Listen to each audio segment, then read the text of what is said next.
When my boss locked the office door that night, I thought I was in trouble. But what she said next changed everything between us. The office was almost silent by the time I looked up from my screen. The sun had slipped below the skyline an hour ago, leaving only the glow of the city through the tall glass windows. Out there, traffic lights blinked red and green in slow rhythm, headlights moving like quiet streams of light far below. Inside, only the hum of the air conditioning and the soft tick of the wall clock kept me company. I stretched my shoulders, rolling the stiffness out of my neck, when I heard the faint, even click of her heels on the polished tile. That sound always made me sit a little straighter, not out of fear, but out of a strange kind of respect I could never explain. She had that effect on people. She came into view a moment later, her posture relaxed but purposeful, as if she owned not just the office but the space around her. Her blazer was off, draped over one arm, and the faintest trace of her perfume floated ahead of her, warm, subtle, something floral that always made me think of early spring. "You're still here?" she asked, pausing by my desk. I nodded, my hand still hovering over the keyboard. "Just finishing the report you asked for." She glanced at the glowing screen, then back at me, her expression unreadable but not unkind. "You work too hard," she said quietly, almost to herself. There was something about the way she stood there, framed by the city lights behind her, that made the room feel different, not like the office I'd spent the whole day in, but like someplace quieter, almost private. I tried to smile, tried to keep my tone light. "I guess I just want to get it right." Her lips curved into the faintest smile, small, but it softened her face. She walked past my desk toward her office, her heels sounding softer now on the carpet. I caught the way her hair brushed against her shoulder when she glanced back at me, and for some reason that little movement stayed with me. The office felt too quiet again after she passed, but this time the silence was heavier, more aware. Moments later, I heard the faint sound of her office door opening, then the soft metallic click of it closing again. Something told me this night was going to last longer than I'd planned. I'd just gone back to typing when I heard her office door open again. "Can you come in for a minute?" Her voice wasn't sharp, just calm, even, but it sent a small ripple through me all the same. I saved my file, pushed back from my desk, and crossed the hallway. Her office always felt different from the rest of the floor. The overhead lights were dimmed, leaving just the warm glow of a single desk lamp and the wash of city lights spilling through the windows. It gave the space a softer, more intimate look, like this wasn't a place where big decisions were made every day, but a room where someone might just sit and think. She was standing near the door as I stepped in, one hand resting lightly on the frame. When I crossed the threshold, she turned the small brass lock with a quiet snick. The sound was soft, but it seemed to echo in my chest. I froze for a fraction of a second, unsure what to do with my hands, my thoughts, my pulse. She didn't say anything about it, didn't explain, didn't offer a smile to put me at ease, just gestured toward the chair across from her desk. "Sit," she said gently. I did. She moved across the room slowly, her heels muffled by the carpet, and set her blazer carefully over the back of her chair. Without sitting, she leaned against the edge of the desk, one ankle crossing over the other, arms folding loosely. The posture should have looked casual, but something about it felt intentional, as if she wanted me to know I had her full attention. For a moment neither of us spoke. The quiet stretched, filled only by the muted hum of the air conditioning and the distant sound of the city outside. "You've been here late 3 nights this week," she said finally. Her tone wasn't accusing, if anything, it was thoughtful. I noticed. I swallowed, unsure if that was a compliment or the prelude to a lecture. I wanted to stay ahead of things." Her eyes softened at that, though she didn't smile. She tilted her head slightly, studying me as if weighing what to say next. "You remind me of myself at your age," she said at last. "Always running, always proving something to someone. I thought I'd grown out of that.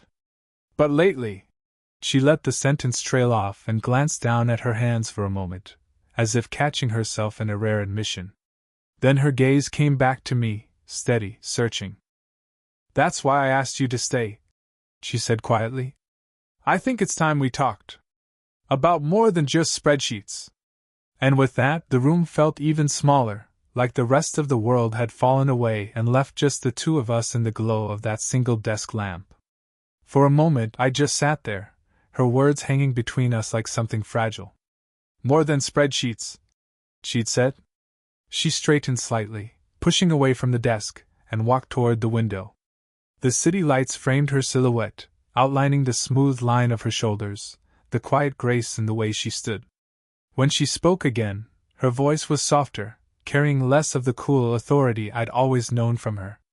I spend so much time directing people, telling them what to do, fixing mistakes before they happen, she said. And somewhere along the way, I stopped letting anyone tell me I might be wrong. She turned back toward me, arms loose at her sides now, her expression open but serious. When I said I wanted you to work on me, she continued, I meant it. I don't just want an employee who nods and agrees. I need someone who challenges me, pushes back, reminds me I don't always have the right answer. I blinked, unsure if I'd heard her right. It felt strange, this woman who always seemed so untouchable, so perfectly in control, asking me, of all people, to challenge her. I don't know if I'm the person for that, I admitted. My voice came out lower than I expected, and I was aware of my hands gripping the edge of the chair. I'm just new here. She took a slow breath, and then she did something I hadn't expected. She sat down on the corner of the desk, closer to me this time. Her skirt brushed lightly against the wood, the fabric catching the light. Exactly, she said quietly. You still see things with fresh eyes. You notice details I might have stopped seeing a long time ago. She rested her hands lightly on her knees, fingers interlaced, as if grounding herself. For the first time, I noticed the faint tiredness around her eyes, the hint of something more human beneath the perfect exterior she always carried. Most people here are afraid of me, she said after a pause, looking down at her hands with a faint smile that didn't quite reach her eyes. But you're not. At least not in the same way. I wasn't sure what to do with that. My throat felt tight, and for a moment all I could do was watch her. The glow of the desk lamp made her hair look softer, warmer, and I realized how close she was, close enough that I could see the delicate silver chain at her collarbone catch the light when she breathed. I locked the door because I didn't want this conversation overheard. She said at last, lifting her gaze to mine, I wanted this to stay between us. Just you and me. The quiet that followed was heavy but not uncomfortable, more like the kind of silence you don't want to break because something important has just begun. Her words sat with me, heavy and strangely comforting. The office didn't feel like an office anymore. It felt like a quiet corner of the world where I was allowed to be completely honest, maybe for the first time since I'd started working there. I leaned forward slightly, elbows resting on my knees. I guess I've been trying so hard not to mess up that I forget I'm allowed to say what I think, I admitted. Her head tilted just a fraction, encouraging me silently to go on. I'm younger than everyone on this team, I said, my voice low. Half the time I feel like I'm just waiting for someone to figure out I don't belong here. Like I'm an intern who accidentally got promoted. The confession left me both lighter and more exposed. I let out a small laugh, though there was no humor in it. It's stupid, I know. It's not stupid, she said gently. When I glanced up, she was watching me with an expression I couldn't quite place. Not pity, not amusement, just quiet understanding. She shifted on the desk, closing a little of the space between us, and let one hand rest near the edge where I was leaning. You're not the only one who feels that way, she said softly. I may look like I have everything under control, but there are days I feel like I'm standing on a very thin wire and everyone's just waiting for me to fall. Her honesty hit me harder than I expected. Somehow, I'd never thought of her as someone who could doubt herself. Really? I asked before I could stop myself. She smiled faintly, almost as if she were amused by my surprise. Really? The difference is that I've had 20 years to learn how to hide it. Something in my chest loosened at that. Maybe it was relief, or maybe it was the quiet realization that she wasn't as far away from me, from who I was, as I thought. I leaned a little closer without meaning to, my hand sliding just a few inches forward on the desk. My fingers brushed hers. It was the lightest contact, barely there, but it felt like touching a live wire, a jolt that traveled straight up my arm. For a second I froze, expecting her to move her hand away. She didn't. She just let it stay there, her fingertips resting near mine, close enough that the warmth of her skin reached me. Neither of us said anything. The room felt impossibly still, as if the building itself was holding its breath. And in that silence, I realized how much I wanted this, not just the touch, but the trust, the closeness, the strange, fragile understanding we were building between us. The air between us felt different after that touch, warmer somehow, charged with something unspoken. I didn't move my hand, and she didn't move hers, and for a long, suspended moment, it was enough just to sit there with the soft glow of the desk lamp painting the edges of her face in gold. Then, slowly, she shifted her weight and slid fully onto the desk beside me. The wood creaked softly beneath her as she sat, one hand braced near my elbow for balance.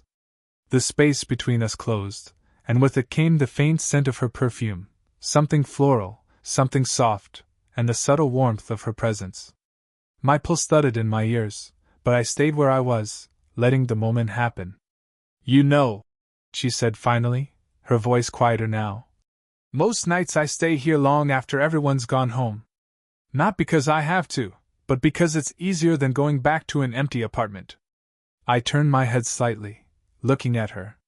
Her profile was calm, almost thoughtful, but there was something in her tone that carried a weight I hadn't heard before. "I think I understand," I said.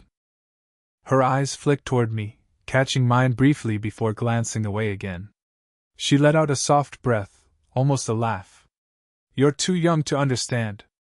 I smiled a little at that, though I didn't look away. "Try me." For a moment neither of us spoke. The only sound was the faint hum of the city outside, the occasional car passing far below. The office felt like its own little world, removed from time, removed from expectation. She shifted again, this time closer, so close that her sleeve brushed my arm when she settled. The fabric was smooth against my skin, and that small, ordinary contact sent a quiet thrill through me. "You make this place feel less lonely," she said after a moment. Her words were simple, but the way she said them, soft, almost hesitant, made my chest ache in a way I hadn't expected. Without thinking, I nodded. "You make it easier for me to believe I belong here." Our shoulders were touching now, just barely, but I felt every point of contact, the warmth where her arm rested against mine, the slight shift when she breathed. We sat like that for a while, not talking, not rushing. There was no need. The silence wasn't empty anymore, it was full, almost heavy with everything we weren't saying. And in that quiet, something subtle but undeniable shifted. We weren't just boss and employee anymore. We were two people sitting close enough to feel each other's presence, letting the night hold us still. After a while, she shifted, uncrossing her arms and letting one hand rest lightly on the edge of the desk beside her. The movement was unremarkable, casual even, but it drew my attention in a way I couldn't quite ignore. "You've done good work here," she said quietly. Her tone was steady, but softer than usual, almost like she was speaking just to me rather than as my boss. "You should hear that more often." Her words landed deeper than I expected. I hadn't realized how much I'd wanted to hear them, not just from anyone, but from her. I turned toward her a little, my knee brushing against the desk leg, and nodded. "That means more than you probably realize." She looked at me then, really looked, and for a moment there was no sound at all. Her gaze held mine, steady, unguarded, and I felt my chest tighten under the weight of it. Then, slowly, she reached out and let her fingertips brush my forearm. It was the lightest of touches, just enough to feel the warmth of her skin through my sleeve, but it grounded me completely. I glanced down at her hand, then back up at her face. She didn't move away. "You're too hard on yourself," she said, her voice barely above a whisper now. "I can see it in your shoulders, in the way you sit at your desk. You carry everything like it's all yours to solve."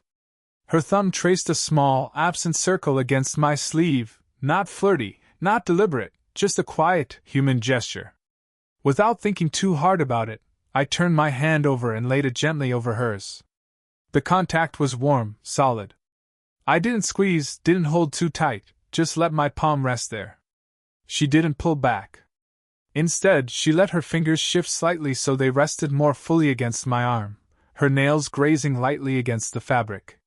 Her eyes softened, and there was something there, something I couldn't name, that made my breath catch. The clock on the wall ticked softly, marking the seconds, but it felt like time had slowed. My heart was beating hard, but not from fear anymore. From something else entirely. "This is why I asked you to stay tonight," she said finally, her voice quiet but steady. "Because I needed to know if I could trust you with more than just work." I swallowed, my hand still over hers. "You can." It was the simplest answer I could give, but it was the truth. She nodded once, and the faintest smile touched her lips, small, but real. And in that moment, with my hand over hers and the soft glow of the lamp between us, it felt like we had crossed a line we could never uncross, not a dangerous one, but one that made everything different now. The moment stretched, warm and still, until she finally eased her hand back, not abruptly, but gently, letting my palms slide over hers as she stood. She moved toward the door, her steps slow, thoughtful, and I stayed seated for a moment longer, just watching her silhouette against the soft light. When she reached the door, she hesitated, her fingers resting on the brass lock for a beat before she turned it with a quiet click.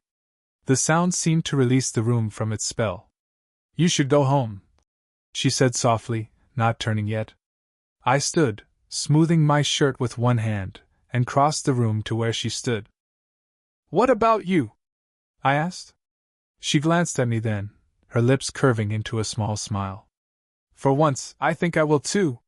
We walked out together, the hallway dim and empty, our footsteps sounding louder than they had earlier in the night. There was no rush. We moved side by side, close enough that our shoulders brushed once or twice as we walked, either of us stepping away. When we reached the elevator, she pressed the button and stood with her arms folded lightly, her gaze fixed on the doors. I could feel the quiet between us, but it wasn't awkward anymore. It was full, almost comfortable. The elevator arrived with a soft chime, and we stepped inside. The ride down was silent except for the hum of the cables.